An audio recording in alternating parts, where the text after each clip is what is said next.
जय गुरुदेव, जय गायत्री माता। श्रीमद् भागवत पुराण चौथा अध्याय, भगवान के अवतारों का वर्णन।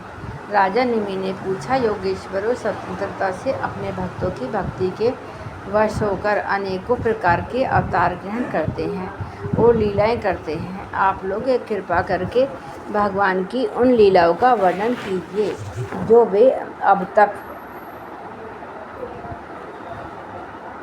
कर चुके हैं और कर रहे हैं या करेंगे। अब सातवें योगेश्वर दुर्मुल जी ने कहा, राजन, भगवान अनंत है, उनके गुण भी अनंत हैं। जो यह सोचता है कि मैं उनके गुणों को गिन लूँगा, वह मूर्ख है, बालक है। यह तो संभव है कि कोई किसी प्रकार पृथ्वी के धूलिकणों को गिन ले, परंतु समस्त शक्तियों के आश्रय भगवान के अनंत गुणों को कभी किसी प्रकार पार नहीं पा सकता। भगवान ही पृथ्वी, जल, अग्नि, वायु, आकाश, इन 5 भूतों को अपने आप में सृष्टि की है। जब वे इनके द्वारा विराट शरीर ब्रह्मांड का निर्माण करेंगे, उसमें लीला से अपने अंश अंतर्यामी रूप से प्रवेश करते हैं, भोक्ता रूप से नहीं, क्योंकि भोक्ता तो अपने पुण्यों के फलस्वरूप जीव ही होता है। तब उन आदिदेव नारायण को पुरुष नाम से कहते हैं। यही उनका पहला अवतार है। उन्हीं के इस विराट ब्रह्मांड शरीर में तीनों लोक स्थित हैं। उन्हीं की इंद्रियों से समस्त देहधारियों की ज्ञानेंद्रियां और कर्मेंद्रियां बनी हैं। उनके स्वरूप से ही स्वतः सिद्ध ज्ञान का संचार होता है। इनके श्वास प्रश्वास में से सब शरीर में बल आता है। तब इंद्रियों की शक्ति और कर्म करने की शक्ति प्राप्त होती है। उन्हीं के सत्व आदि गुणों से संसार की स्थिति, उत्पत्ति और प्रलय होते हैं। इस विराट शरीर के जो शरीरी हैं, वे ही आदिकर्ता नारायण हैं। पहल जगत की उत्पत्ति के लिए उनके रजोगुण के अंश से ब्रह्म हुए। फिर वे आदि पुरुष ही संसार की स्थिति के लिए अपने सत्वांश से धर्म और ब्राह्मणों के रक्षक यज्ञपति विष्णु बन गए। फिर वे ही तमोगुण के अंश जगत के संहार के लिए रुद्र बने। इस प्रकार निरंतर उन्हीं से परिवर्तनशील प्रजा की उत्पत्ति, स्थिति और संहार होते रहते हैं। दक्ष प्रजापति की एक कन्या का नाम था मूर्ति। वह धर्म की पत्नी थी। उसके गर्भ से भगवान ने ऋषि श्रेष्ठ संतात्मा नर और नारायण के रूप में अवतार लिया।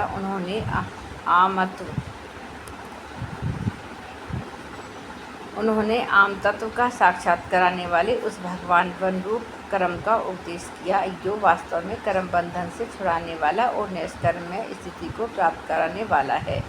उन्होंने स्वयं भी वैसे ही कर्म का अनुष्ठान किया। बड़े बड़े ऋषि मुनि उनके चरण कमलों की सेवा करते रहते हैं। वे आज भी बद्रिक आश्रम में उसी कर्म का आचरण करते हुए विराजमान हैं। ये अपनी घोर तपस्या के द्वारा मेरा धाम छीनना चाहते हैं। इंद्र ने ऐसी आशंका करके स्त्री, वसंत आदि दल बल के साथ कामदेव को उनकी तपस्या में विघ्न डालने के लिए भेजा। कामदेव को भगवान की महिमा का ज्ञान न था, इसलिए वे अप्सरागण, वसंत तथा मंद सुगंध वायु के साथ बद्रिक आश्रम में जाकर स्त्रियों के कटाक्ष बाणों से उन्हें घायल करने की चेष्टा करने लगा। आदिदेव नर नारायण ने यह जानकर कि यह इंद्र का कुचक्र है, भय से कांपते हुए काम आदि को से हंसकर कहा। उस समय उनके मन में किसी प्रकार का अभिमान या आश्चर्य नहीं था। कामदेव, मल्या, मारुत और देवांगनाओं, तुम लोग डरो मत, हमारा आतिथ्य स्वीकार करो। अभी यह ठहरो, हमारा आश्रम सुनना मत करो।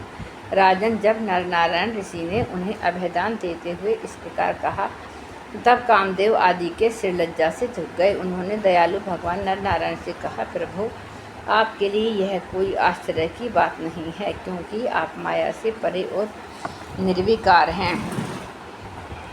बड़े बड़े आत्माराम और धीर पुरुष निरंतर आपके चरण कमलों में प्रणाम करते रहते हैं। आपके भक्त आपकी भक्ति के प्रभाव से देवताओं की राजधानी अमरावती का उल्लंघन करके आपके परम पद को प्राप्त होते हैं। इसलिए जब वे भजन करने लगते हैं, तब देवता लोग तरह तरह से उनकी साधना में विघ्न डालते हैं। किंतु जो लोग केवल कर्म कांड में लगे कर यज्ञ आदि के द्वारा देवताओं को बलि के रूप में उनका भाग देते रहते हैं, उन लोगों के मार्ग में किसी प्रकार का विघ्न नहीं डालते। परंतु फिर वह आपके भक्तजन उनके द्वारा उपस्थित की हुई विघ्न बाधाओं से गिरते नहीं हैं, बल्कि आपके कर्म कमलों की छत्र छाया में रहते हुए वे विघ्नों के सिर पर पैर रखकर आगे बढ़ जाते हैं। अपने लक्ष्य से च्युत नहीं होते। बहुत से लोग तो ऐसे होते हैं जो भूख, प्यास, गर्मी, सर्दी एवं आंधी पानी के कष्टों को तथा रसेंद्रिय तथा जनेंद्रिय के वेगों को, जो अपार समुद्रों के समान है, सह लेते हैं, पार कर लेते हैं, परंतु फिर भी वे उस क्रोध के वश में हो जाते हैं जो गाय के खुर से बने गड्ढे के समान है और जिससे कोई लाभ नहीं है, आत्मनाशक है। और प्रभु वे इस प्रकार अपनी कठिन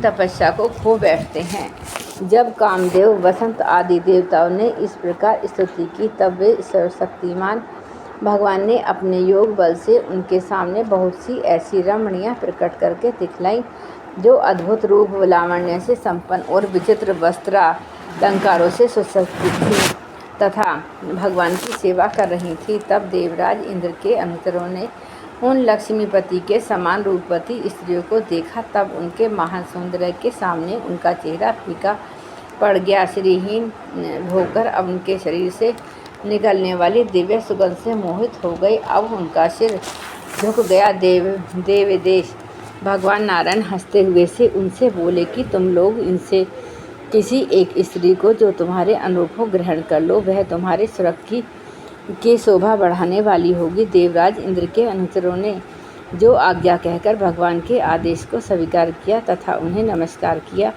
फिर उनके द्वारा बनाई हुई स्त्रियों में से श्रेष्ठ अप्सरा उर्वशी को आगे करके वे स्वर्ग में ले गए। वहां पहुंचकर उन्होंने इंद्र को नमस्कार किया। भरी सभा में देवताओं के सामने भगवान नारायण के बल और प्रभाव का वर्णन किया। उसे सुनकर देवराज इंद्र अत्यंत भयभीत और चकित हो गए। भगवान विष्णु ने अपने स्वरूप में एक रस स्थित रहते हुए भी संपूर्ण जगत के कल्याण के लिए बहुत से कला अवतार ग्रहण किए हैं। विधेयराज, हंस, दत्तात्रेय, सनक, सनंदन, सनातन, सनत कुमार और हमारे पिता ऋषभ के रूप में अवतीर्ण होकर उन्होंने आत्म साक्षात्कार के साधनों का उपदेश किया है। उन्होंने ही हयग्रीव अवतार लेकर मधुकैटभ नामक असुरों का संहार करके उन लोगों के द्वारा चुराए हुए वेदों का उद्धार किया है। प्रलय के समय मत्स्य अवतार लेकर उन्होंने भावी मनु, सत्यव्रत, पृथ्वी और औषधियों की, धन्य आदि की रक्षा की और वराह अवतार ग्रहण करके पृथ्वी का रसातल से उद्धार करते हुए समय हिरण्याक्ष का संहार किया। कर्म अवतार, कूमा अवतार ग्रहण करके उन्हें भगवान ने अमृत बंधन का कार्य संपन्न करने के लिए अपने पीठ पर मंदराचल धारण किया और उन्हीं भगवान विष्णु ने अपने शरणागत एवं आर्त भक्त गजेंद्र को ग्रह से छुड़ाया। एक बार बल खिलय ऋषि तपस्या करते करते अत्यंत दुर्बल हो गए थे। जब कश्यप ऋषि के लिए समिधा ला रहे थे तो थककर गाय के खुर से बने हुए गड्ढे में गिर पड़े, मानो समुद्र में गिर गए हों। उन्होंने जब स्तुति की तब भगवान ने अवतार लेकर उनका उद्धार किया। वृत्तासुर को मारने के कारण जब इंद्र को ब्रह्महत्या लगी, वे उसके भय से भागकर छिप गए। तब भगवान ने उस हत्या से इंद्र की रक्षा की और जब असुरों ने अनाथ देवांगनाओं को बंदी बना लिया, तब भी भगवान ने उन्हीं असुरों के चंगुल से छुड़ाया। जब हिरण्याकश्यप के कारण प्रहलाद आदि संत पुरुषों को भय पहुँचने लगा, तब उनके निर्भय करने के लिए भगवान ने नरसिंह अवतार ग्रहण किया और हिरण्याकश्यप को मार डाला। उन्होंने देवताओं की रक्षा के लिए देवासुर संग्राम में दैत्यपतियों का वध किया और विभिन्न मंत्रों में अपनी शक्ति से अनेकों काल अवतार धारण करके त्रिभुवन की रक्षा की। फिर भी वामन अवतार ग्रहण करके उन्होंने याचना के बहाने इस पृथ्वी को दैत्यराज बलि से छीन लिया और अदिति नंदन देवताओं को दे दिया। परशुराम अवतार ग्रहण करके उन्होंने ही पृथ्वी को 21 बार क्षत्रियहीन किया। परशुराम जी तो वंश का प्रलय करने के लिए मानव भृगुवंश में अग्नि रूप से ही अवतीर्ण हुए थे। उन्होंने भगवान में राम अवतार समुद्र पर पुल बांधा एवं रावण और उसकी राजधानी लंका को मटियामेट कर दिया। उनका कीर्ति समस्त लोगों के मल को नष्ट करने वाली है। सीतापति भगवान राम सदा सर्वदा सर्वत्र विजयी ही विजयी हैं। राजन अजन्मा होने पर भी पृथ्वी का भार उतारने के लिए ही भगवान यदुवंश में जन्म लेंगे और ऐसे ऐसे कर्म करेंगे जिन्हें बड़े बड़े देवता भी नहीं कर सकते। फिर आगे चलकर भगवान ही बुद्ध के रूप में प्रकट होंगे और यज्ञ के अनादि कार्यों को यज्ञ करते देखकर अनेकों प्रकार तर्क वितर्क से मोहित कर लेंगे और कलयुग के अनंत में कल की अवतार लेकर वे ही शूद्र राजाओं का वध करेंगे। महाबाहु विधेयराज भगवान की कीर्ति अनंत है। महात्माओं ने जगपति भगवान के ऐसे ऐसे अनेकों जन्म और कर्मों का प्रचुरता से गान भी किया है। जय गुरुदेव, जय गायत्री।